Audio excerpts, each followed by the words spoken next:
you. Welcome to Courageous Parenting Summit, Transforming Challenges into Opportunities. I am Filza Jabin, mother of three beautiful children, teen and parenting transformational leadership coach. Hi, I'm Edith Wallach. I'm a leadership coach. I am best-selling book author and also a mother of three beautiful and clever children. And we would love to welcome Dr. Ken Martz. Welcome. Thank you. Thank you. Looking forward to the conversation.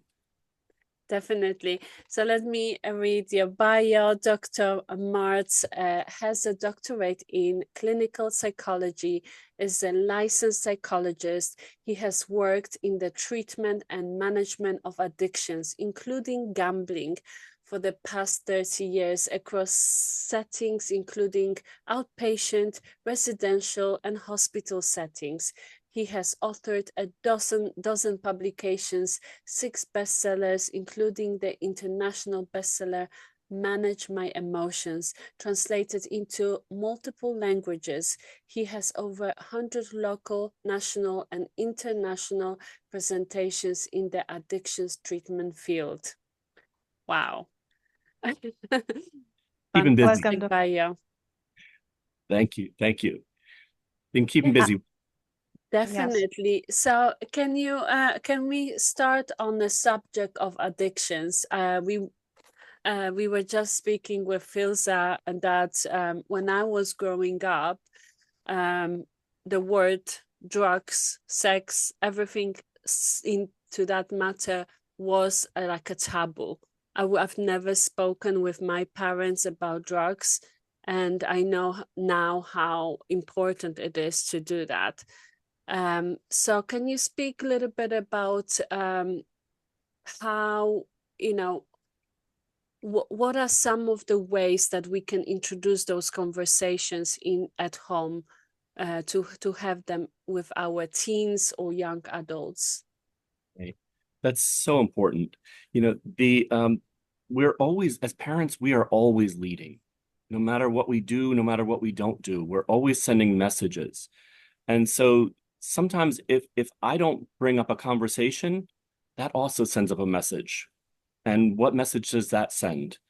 Does it suggest to my kids that it's not safe to talk to me about those conversations? Sometimes they get very uncomfortable for us as parents. We're human too. But that message still comes across one way or another. And sometimes the other message that it could be is that I just don't know about this, so I don't know how to lead you in this area.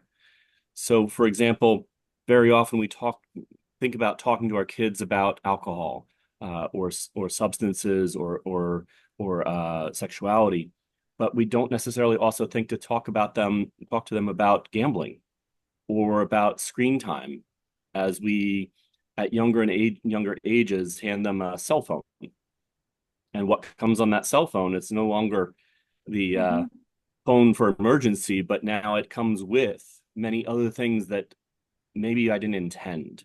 Yep. That have other risks associated with them at a very early age. And so what starts as a simple safety measure even of here's a cell phone, call me if you have an emergency, turns into I'm going to disengage from life and play instead on my phone and get anxious when I don't have that phone with me. So there's a lot of things we can think about as parents about how to begin these conversations. First thing to think about is the earlier the better. The average age of first use for substances or gambling, at least in the literature I've seen across the United States, and should be pretty consistent across the world, but there will be variations, that the average age of first use is 12 years old. So if we're not talking to our kids about these things until they're teens, we've already missed the risk time for a lot of them. So I wouldn't have those same exact conversations with a 6-year-old as I would with a 14-year-old. So it has to also be age appropriate, but there are always options and ways to begin. So for example, the I've not only written Manage My Emotion, which is for adults, but I've also written, for example, Manage My Emotions for teens and for children. They're designed so that the adult book, a chapter, is one page in the children's book. So if we start to read with our child, we can also have the adult edition to get the more in-depth version so we can help to facilitate the conversations better. Mhm. So even at an early age, we can begin to talk with them about emotions. We can begin to talk to them about, I see that person smoking. I wonder what the effects are of that smoking. And so there's ways to enter conversations, even on the things that we see around us, or a moment that's on TV or in a movie that afterwards may give an opportunity of, they did that. What do you think about that? And what do we as a family think about that? So there may be opportunities that we can take advantage of to make it age appropriate and engage those conversations with them so they know it's safe to come to us to find out the risks associated as well as strategies to be able to manage them. It's beautiful. Thank you. So how can I, as a parent, can recognize early sign of addiction in my child? Is there any diagnosis, early diagnosis? Sure.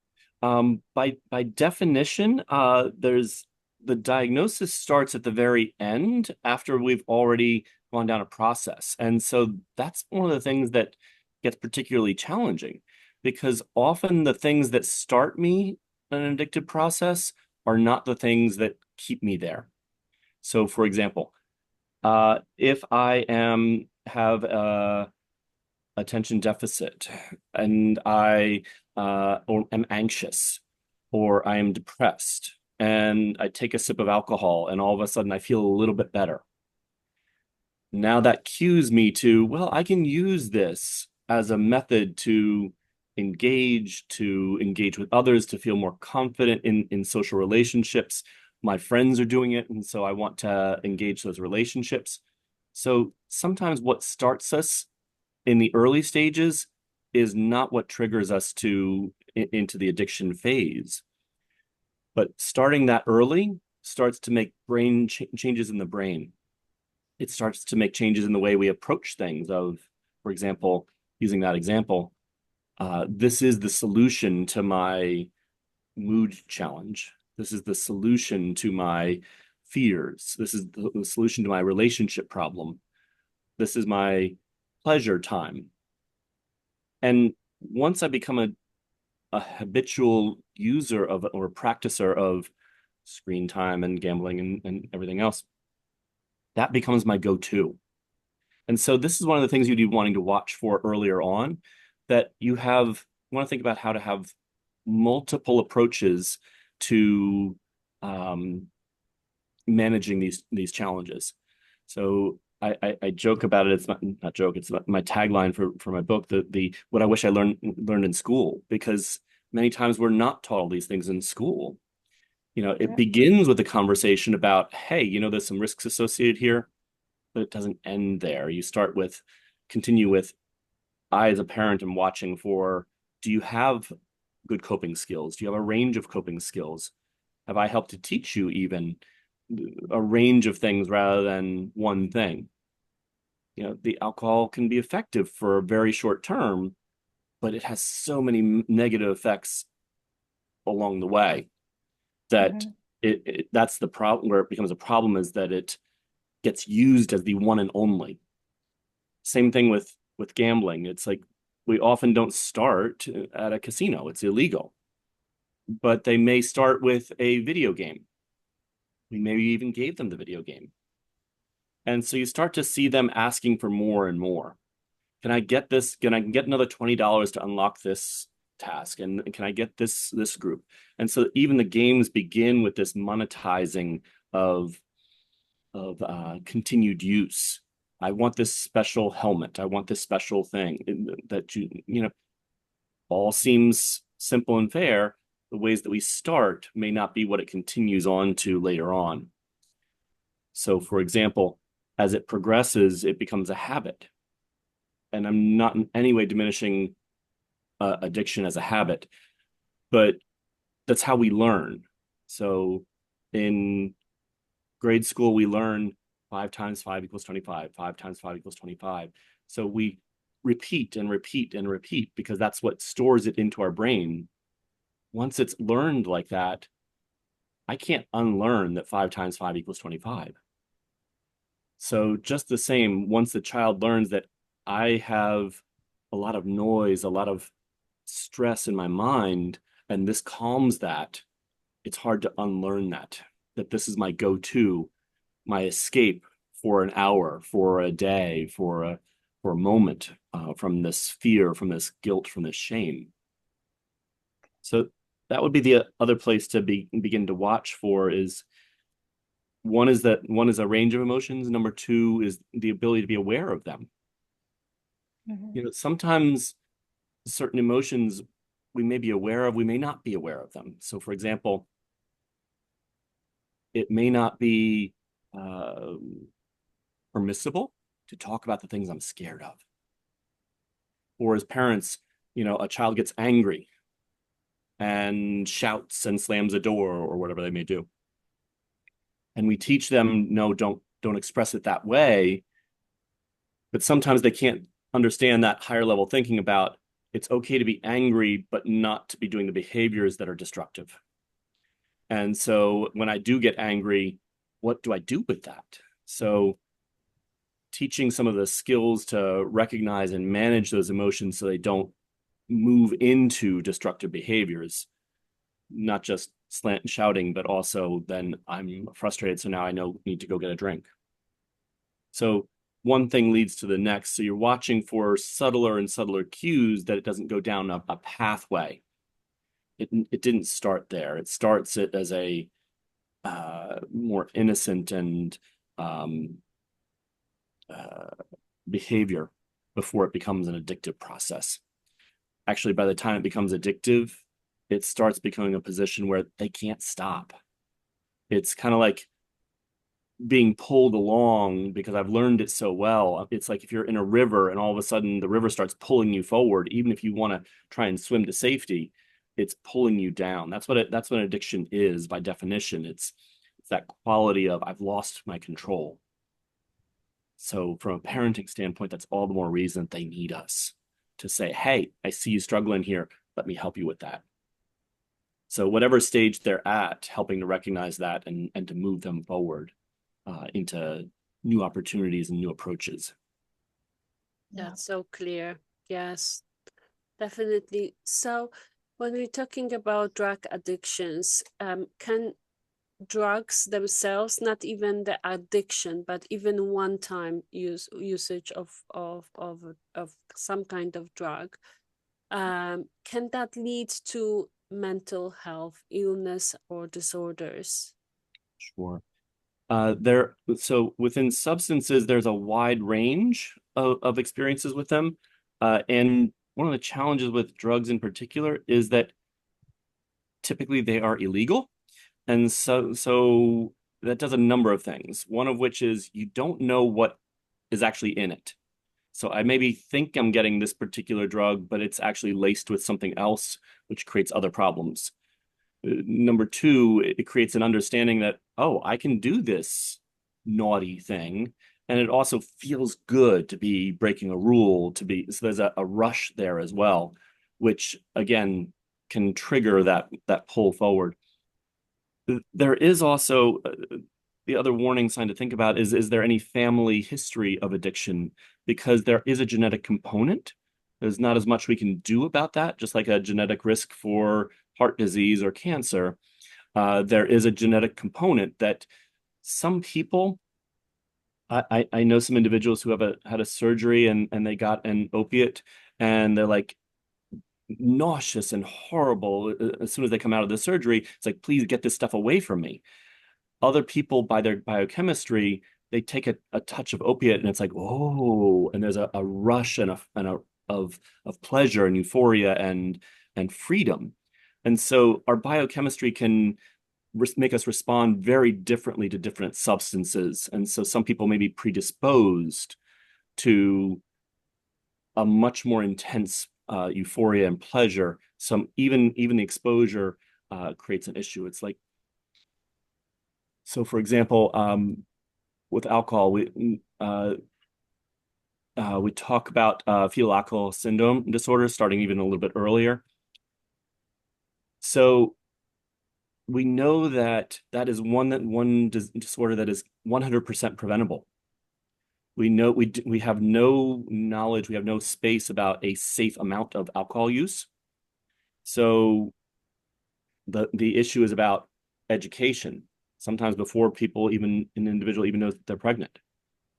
So this becomes very challenging. It's not about shame, it's about how to educate and recognize that I can guarantee one thing you can guarantee is if I never had that one exposure, I would never have that disorder. Similarly, if I've never had tried an opiate, I will never develop an opiate use disorder. If I never went to the casino, I will never develop a gambling disorder. Even if I had that predisposing to it, the exposure itself, even one time, can create an issue. I see very often with gambling, but it's true with also substances, that I go to the casino at whatever age, and I have my first bet, or my first one of my first bets, and I have a big win. I win a large amount, or what feels like a large amount to me, because that varies depending upon your income level, enough that it gives that rush. And indeed, our bodies are designed to store intense memories. Usually that's about protecting us from danger, but even if it's an intense pleasure like that, it stores that intense pleasure of, I know where to get that happiness again. And I keep going and going, wishing to recreate that first pleasure of the big win of gambling, or that intense pleasure the first time I used cannabis or an opiate or alcohol, because I'm seeking that same pleasure, which never quite comes again that same way. So yes, even limited use can trigger a pathway, which then, like I said, what started us as that trigger becomes something different as I continue on over the weeks and months and years of practice. Okay.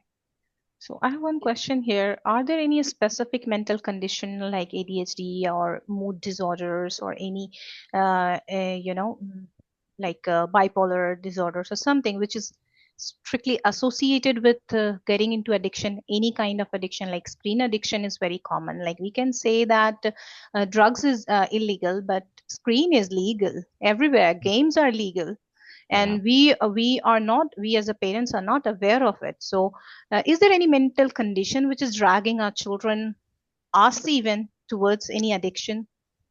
Right. There are multiple, and we think of them as comorbid or co-travelers, which when we cautious, we like to think about this as concentric circles. They overlap. It's not just for some people, my depression can cause me to drink, which causes alcoholism. For some people, I use my alcohol, which causes me to feel badly the next day, which causes depression. So sometimes there are co-travelers, and they actually become, it's hard to say which one causes the other. So, for example, if I use a stimulant, the withdrawal syndrome is sedation, which is kind of like depression. If I use a sedative like alcohol, the reverse can again give me a little bit of energy as I come back out of it. So or a benzodiazepine, it can cause a lack of sleep because I stay more agitated, much like anxiety or bipolar. So yeah, certainly depression, anxiety, and ADHD are very common co-travelers. Okay. And so again, that does not mean that if I have one of these, it will cause me to this, but it is a risk factor. A percentage will trend to it, either because I'm trying to solve my internal pain, or because the reverse, once I start engaging in that, it's a similar pathway. So if you think about the experience of someone in a substance addiction or a gambling addiction or screen time, so coming back to screen time, because I didn't talk so much about that yet.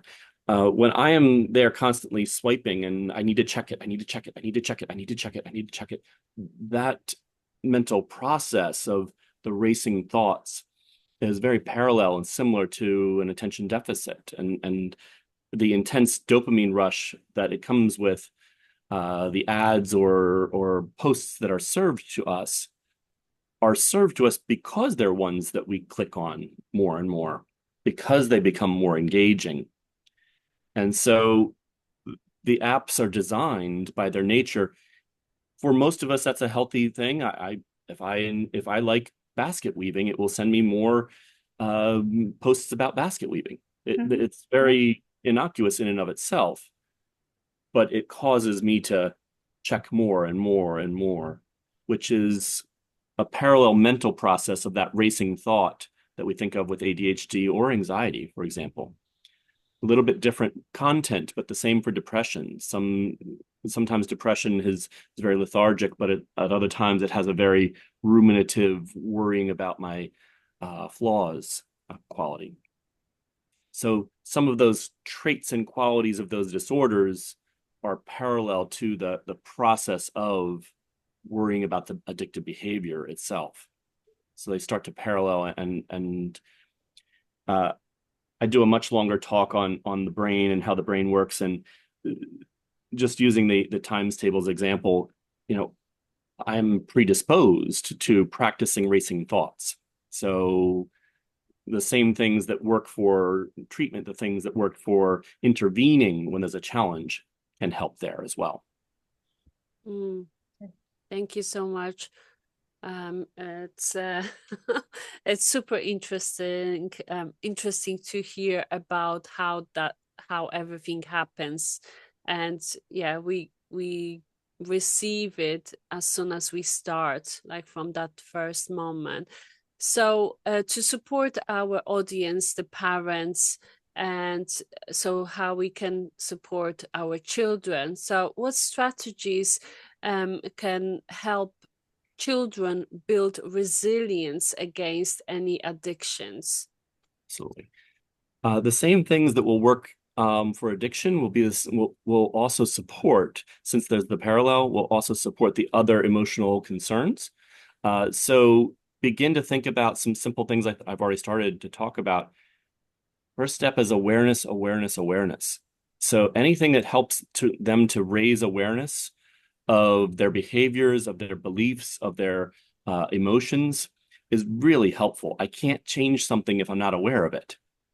And so as a parent, one of my roles is to help my children to learn that skill, because at some point they're going to leave the home. At some point, I need to entrust that they've learned these skills. So first is awareness, because they will bring that with them, and they will know when to, even if I give them a full toolbox, if you don't know when something's broken, you don't know when to reach for the tool. So there's a range of things that you can use with that, one of which includes like a feelings wheel.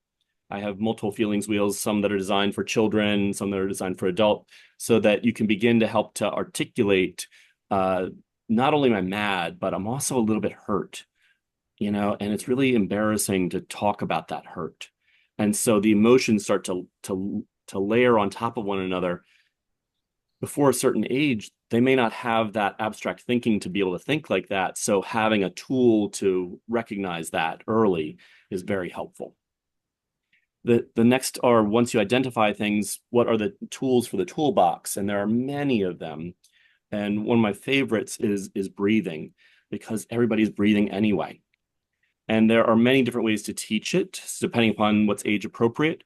So for younger children, I may do some things like how pretend you have a dandelion and you are blowing the leaves off the dandelion, and breathe slowly to see how far you can let them blow, or blow candles out of a birthday cake.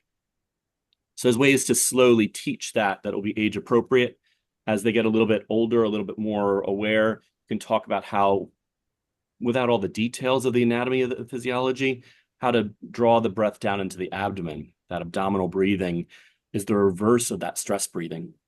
When I'm anxious, when I'm scared, I naturally start to clench up, and I do this very shallow chest breathing. So how to begin to slow that down back to a breath speed and depth that is more associated with calm and contentment and confidence. So another tool that I like is meditation. It's absolutely the breathing is one of the fastest ways to bring down the anxiety. You can do it anywhere, even during a meeting. You can do it. Nobody even needs to know because you're already breathing. My favorite, if I only had one, is certainly meditation. So simply put, is I sit and breathe, but it's a mental process of beginning to recognize my breathing and drawing my attention, for example, to my breath. And then my mind wanders off to my ADHD world, and then I draw it back. My mind wanders off to my anxious thought, and I draw it back. It's not that your brain suddenly must go silent. It's the practice of training the brain to be steered to the direction that we want it to go to. Whether I'm steering away from my guilt thoughts or steering away from my fearful thoughts, it is excellent for helping to recognize what my thoughts are that are behind my behaviors and to calm them down. It has tons of research on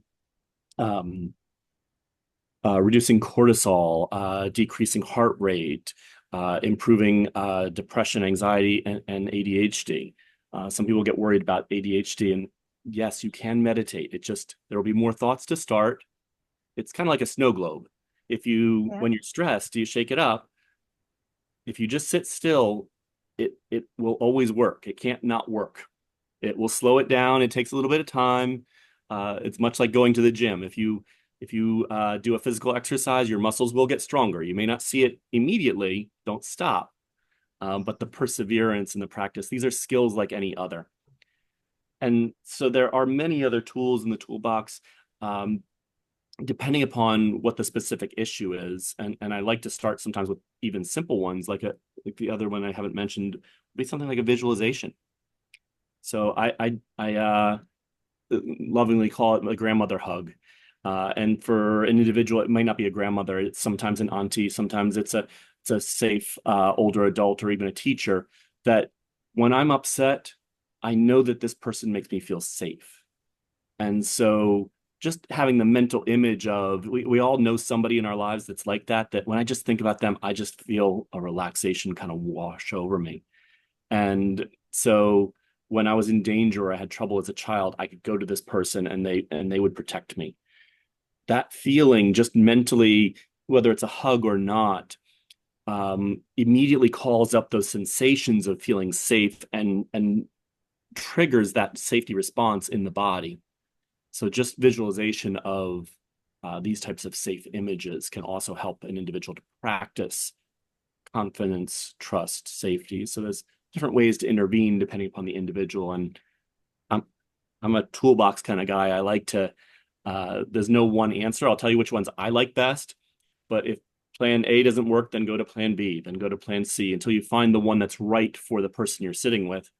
Because exercise is excellent. And my favorite is certainly yoga. But if you don't like yoga, you're not going to do it.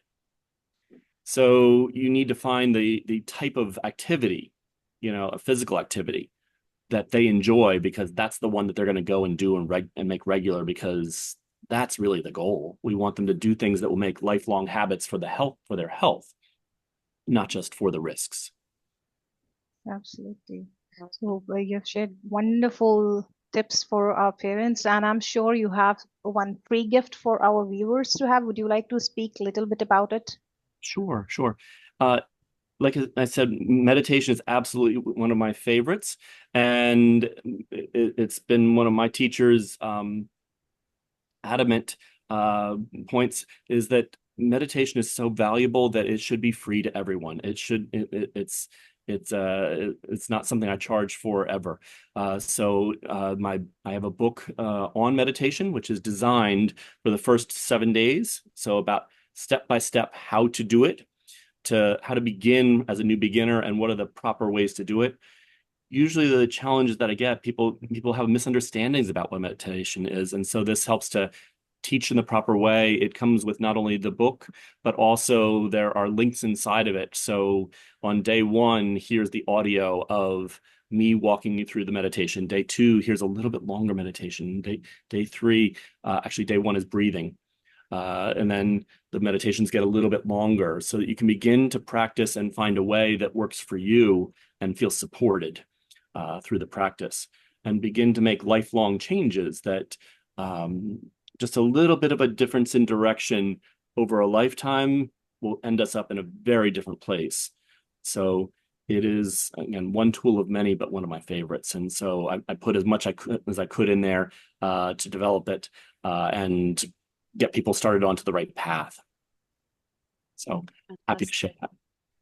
Thank you so much for the interview and for your generosity. This has been a pleasure to listen and hear and learn all about the important subject of how to support our children in addiction, not going the way that they want to go sometimes, and support them with the tools that can support them in the long run until they grow up and be adults. So thank you so much for this. My pleasure. And thank you for hosting this. This is such an important, critical topic. Our children are our future. So the more we can do to save them and support them and teach our parents how to have the tools to best parent, because there's no good, simple book out there. Finding the tools and as we approach this team, we'll get there together. Yep. And I'm sure this is going to be really, really beneficial for all the viewers who have been watching it. So thank you so much for being here with us. And I'm really grateful for all the gifts which you said. And I can't wait to go through all the meditation recording and for all those 7 days program. I'm sure all the viewers will definitely like it. Thank you, Dr. Ken. Thank you. Thank you.